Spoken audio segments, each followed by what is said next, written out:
લોકસભા અને વિધાનસભાની જેમ આજે બાળ સંસદની ચૂંટણી યોજાઈ હતી કે જે સાબરકાંઠાના ઈડરના કેસરપુરા પ્રાથમિક શાળામાં બાળ સંસદની ચૂંટણીનું આયોજન કરવામાં આવ્યું હતું। જે રીતે ઈવીએમ અને વીવીપેટથી અન્ય ચૂંટણીઓ યોજાય છે તેવી જ રીતે મોબાઈલ સોફ્ટવેર દ્વારા ઈવીએમ અને વીવીપેટથી ચૂંટણીનું આયોજન કરવામાં આવ્યું હતું। અહીં મતદાન મથક પણ બનાવવામાં આવ્યું હતું તો પોલીસ જવાનો મતદાન અધિકારીઓ પણ બાળકો જ હતા। ત્યારે ચૂંટણી પ્રચાર પણ કરવામાં આવ્યો હતો જ્યાં આચારસંહિતા પણ લગાવવામાં આવી હતી અને ચૂંટણી યોજાઈ હતી। ત્યારે આમ તો પરિણામ બાદ શાળામાં મંત્રીમંડળની પણ રચના કરવામાં આવશે અને શાળાના વિકાસ કાર્યો આ ચૂંટાયેલા બાળ સાંસદો કરશે। આજે અમે એક બાળ સંસદની ચૂંટણી યોજી છે જે સામાજિકનો એક મુદ્દો છે। સામાજિક વિજ્ઞાનમાં બાળ સંસદની ચૂંટણી આવે છે। એ ચૂંટણીમાં બાળકો વિધાનસભાની અને લોકસભાની ચૂંટણીની પ્રક્રિયાની કામગીરી કઈ રીતે થાય છે એ સમજવા માટે બાળકોને સમજાવવા માટે અમે આ એક મુદ્દો લીધો છે।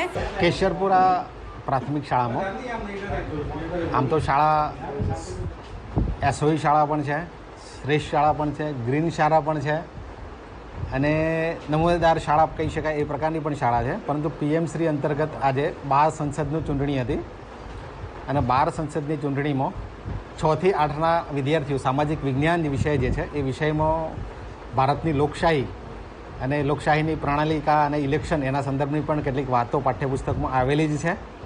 પીએમશ્રી શાળાઓમાં આ સંકલ્પના છે કે બાળ સંસદનું ઇલેક્શન થાય, પરંતુ આ શાળાએ કંઈક નવું એ કર્યું કે અત્યારે હાલ જે ઈવીએમ સિસ્ટમથી ઇલેક્શન થાય છે એ ઈવીએમ સિસ્ટમ આખી મોબાઈલમાંથી એપ ડાઉનલોડ કરીને કરી। આજે મારી શાળામાં બાળ સંસદ ચૂંટણી છે અને હું આ ચૂંટણીમાં ઉમેદવાર છું।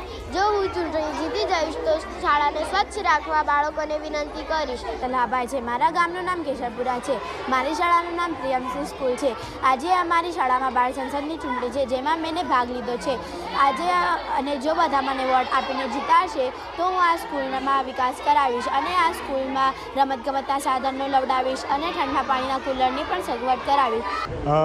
ગુજરાત શિક્ષણ વિભાગ દ્વારા દરેક શાળાઓમાં બાળ સંસદ યોજી અને બાળકોને ચૂંટણી પ્રક્રિયાનો આદર્શ અનુભવ આપી અને મંત્રીમંડળની રચના કરવા એક પ્રેરણાત્મક પ્રવૃત્તિ સૂચવી હતી।